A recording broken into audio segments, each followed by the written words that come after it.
누가복음 17장. 남을 죄짓게 함, 용서, 믿음, 종의 도리. 예수께서 제자들에게 말씀하셨다. 걸려 넘어지게 하는 일들이 생기지 않을 수는 없지만 그런 일들이 일으키는 사람은 화가 있다. 이 작은 사람들 가운데 하나를 걸려 넘어지게 하는 것보다 차라리 자기 목에 큰 맷돌을 매달고 바다에 빠지는 것이 나을 것이다. 너희는 스스로 조심하여라. 믿음의 형제가 죄를 짓거든 꾸짖고 회개하거든 용서해 주어라. 그가 내게 하루에 7번 죄를 짓고 7번 내게 돌아와서 회개하오면 너는 용서를 해줘야 된다. 사도들이 주님께 말하였다. 우리에게도 믿음을 더해 주십시오. 주님께서 말씀하셨다. 너희에게 겨자씨 한 알만이라도 믿음이 있다면 이 뽕나무더러 뽑혀서 바다에 심기어라 하면 그대로 될 것이다. 너희 가운데서 누구에게 밭을 갈거나 양을 치는 종이 있다고 하자.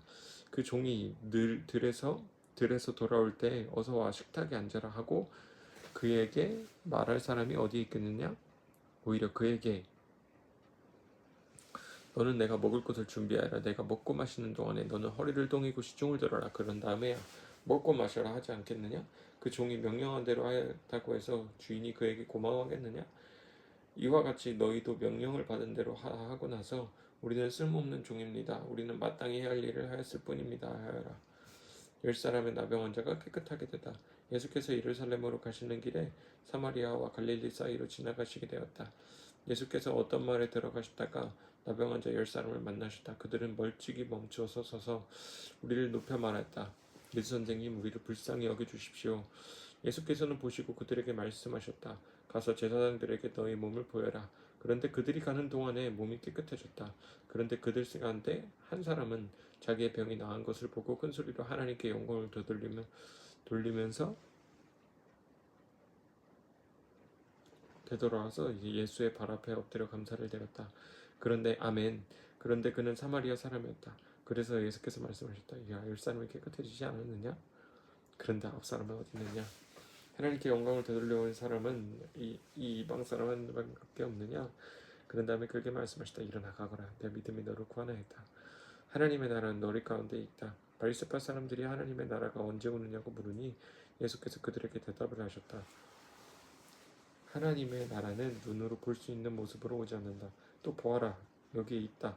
또는 저기 있다 하고 말할 수도 없다. 보아라, 하나님의 나라는 너희 가운데 있다. 그리고 제자들에게 말씀하셨다. 너희가 인자들 가운데 단 하루라도 보고 싶어 할 때가 오겠으나 보지 못할 것이다. 사람들이 너희처럼 말하기를 보아라, 저기에 계신다. 보아라, 여기에 계신다 할 것이다. 그러나 너희는 따라 나서지도 말고 찾아 나서지도 말아라. 마치 번개가 하늘 이 끝에서 번쩍하여 하늘 저 끝까지 비치는 것처럼 인자도 자기의 날에 그러할 것이다. 그러나 그는 먼저 많은 고난을 겪어야 하고 이 세대에게 버림을 받아야 한다. 노아의 시대에 일이 벌어진 것과 같이 인자의 날에도 그러할 것이다. 노아가 방주에 들어가는 날까지 사람들은 먹고 마시고 장가가고 시집가고 하였는데 마침내 홍수가 나서 그들을 멸망시켰다. 롯 시대에도 그와 같은 일이 벌어졌다. 사람들이 먹고 마시고 사고 팔고 나무를 심고 집을 짓고 하였는데 롯이 소돔에서 떠나가는 날에 하늘에서 불과 유황이 쏟아져 내려서 그들을 모두 멸망시켰다. 인자가 나타난 날에도 그러할 것이다. 그날에 지붕에 있는 사람은 자기들 물건들이 집안에 있더라도 그것들을 꺼내려고 내려가지 말아라. 또한 들에 있는 사람도 집으로 돌아가지 말아라. 롯의 아내를 기억하라. 누구든지 자기 목숨을 보존하고 애쓰는 사람은 잃을 것이요 목숨을 잃는 사람은 보존할 것이다. 아멘. 내가 너희에게 말한다. 그날 밤에 한 사람이 잠자리 누워있을 터이나 한 사람은 데려가 한 사람은 버려둘 것이다. 또 두 여자가 함께 맷돌질을 할 터이나 한 사람은 데려가 한 사람은 버려둘 것이다. 제자들이 예수께 말했다. 주님, 어디에서 그런 일이 일어나겠습니까? 예수께서 그들에게 말씀하셨다. 죽음이 있는 곳에는 또한 독수리들이 모여들 것이다. 아멘. 누가복음 17장 말씀 너무 좋아요. 일단 33절에 누구든지 자기 목숨을 보존하라고 애쓰는 사람은 잃을 것이요 목숨을 잃는 사람은 보존할 것이다. 이렇게 말씀이 나와요.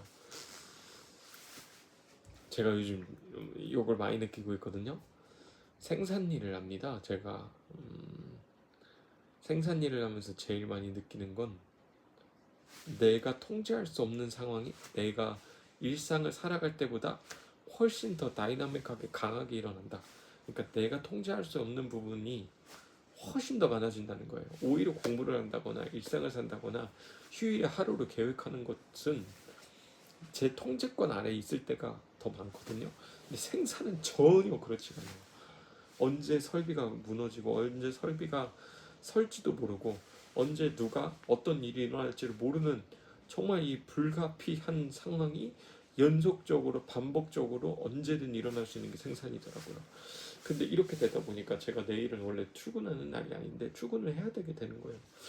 근데 문득 드는 생각이, 저는 원래 월요일부터 금요일까지 열심히 일하고 토요일 날은 쉬고 주일 날 예배 드리고 하는 것들이 제 안에서 굉장히 균형을 맞추려고 많이 애를 썼어요. 그리고 토요일 날은 뭐 약간 애를 썼어요.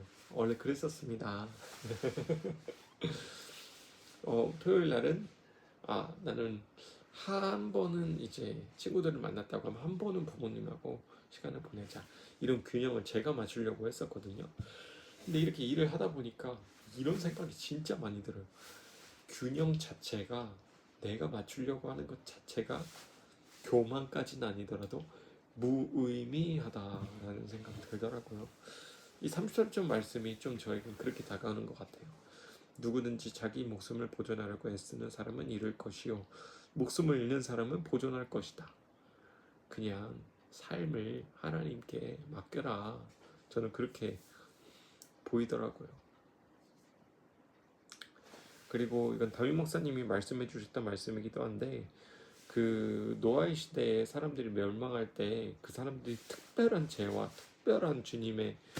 특별하게 주님의 분노를 살 행동이 적혀 있는 것보다 일상적으로 이렇게 써 있더라고요. 아니, 이렇게 일상적인 일들이 적혀 있더라고요. 27절, 사람들은 먹고 마시고 사고 팔고 나무를 심고 집을 지었다 라고 나와요. 결국엔 가장 보통의 일들을 하는데 그 안에 하나님이 계시지 않는 것, 이것이 성경에서 우리에게 요구하는, 말하는 죄일 수 있다라는 생각이 들어요.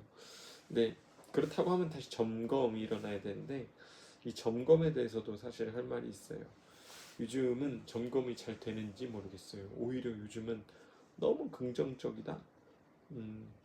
정말 부정이란 없을 정도로 너무 긍정적이고 재밌고 해피하고 행복하다 보니까, 내가 이렇게 그래도 행복하고 사는데, 아,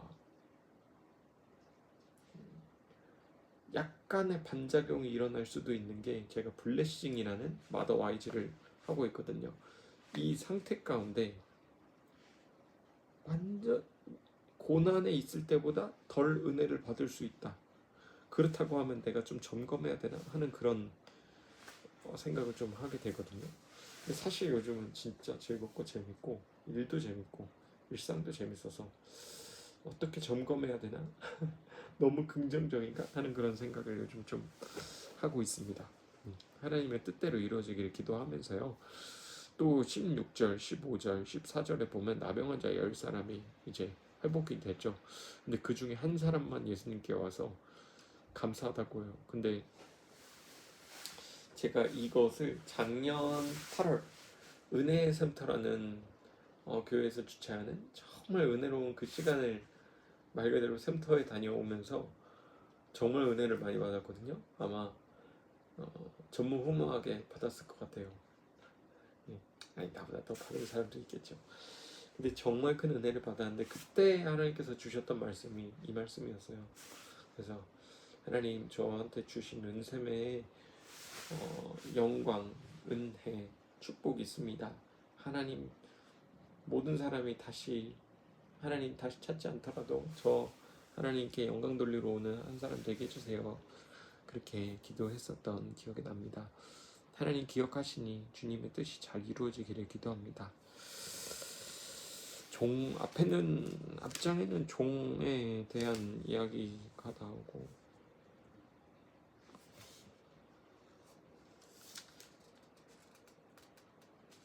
이 정도 하면 될 것 같습니다. 연자맷돌 이야기도 나오고. 사실은 오늘은 초입에 이런 사설을 이야기할까 했는데 말미에 이렇게 이야기를 하게 되네요.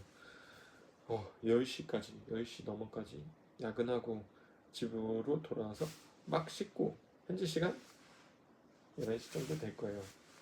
이제 바로 했는데 앉았는데 뭔가 그냥 자도 행복한데 그래도 성경 꼭 읽고 싶더라고요. 우리 아들이 이걸 볼지 모르지만 우리 딸이 이걸 볼지 모르지만 성경은 진짜 재밌고 하나님은 너무 크시고 그러니까 하나님이 너무 크시기 때문에 영광스럽고 진짜 멋있는 분이시기 때문에 그가 의미를 담으신 성경이 재밌을 수밖에 없는 것 같아요. 그리고 그의 뜻에 따라 사는 게 얼마나 재밌는지 몰라요.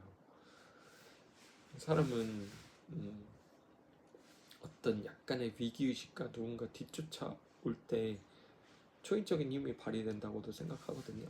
근데 그게 부정적으로가 아니라 가장 긍정적으로 역설적으로 가장 멋지게 주님께서 설계하신 이 세상에서 가장 밝게 빛날 수 있는 방법이 깜깜한 세상 속에서 빛의 자녀로 사는 거라고 생각이 들어요. 얼마나 재밌는지 몰라요. 얼마나 행복한지 몰라요. 어둠이 짙을수록 빛이 더 밝다. 아들아, 알겠니? 진짜 재밌는 거란다. 진짜 행복한 거란다. 좁은 문, 좁은 길이야. 근데 그 안에 걸어가는 그 길은 진짜 행복하단다. 나는 꼭 이야기를 하고 싶었어요. 요즘 일하면서 제일 많이 하는 생각이 지금은 이제 일에 치여서 거의 생존의 영역 가운데 일을 쳐내는 수준인데 조금씩 여유가 생기면 전 늘 이런 마음을 갖거든요. 모든 행동이 사랑이기를. 내가 저울을 고친다가 아니라 내가 저울을 고침으로써 그것을 담당하는 자의 어려움을 털어낸다. 그에게 사랑을 전한다. 그가 언젠가 복음을 알 것이다. 그렇게 생각하면서 사는 것 같아요. 눈이 막 감기네요. 끄면 잘 겁니다. 오늘은 사설이 길고 하지만 너무 재미있는 날이고 내일 토요일이지만 아침에 일어나면 또 출근을 해야 되고 그렇습니다. 하나님 너무 찬양하고 감사합니다. 끝입니다.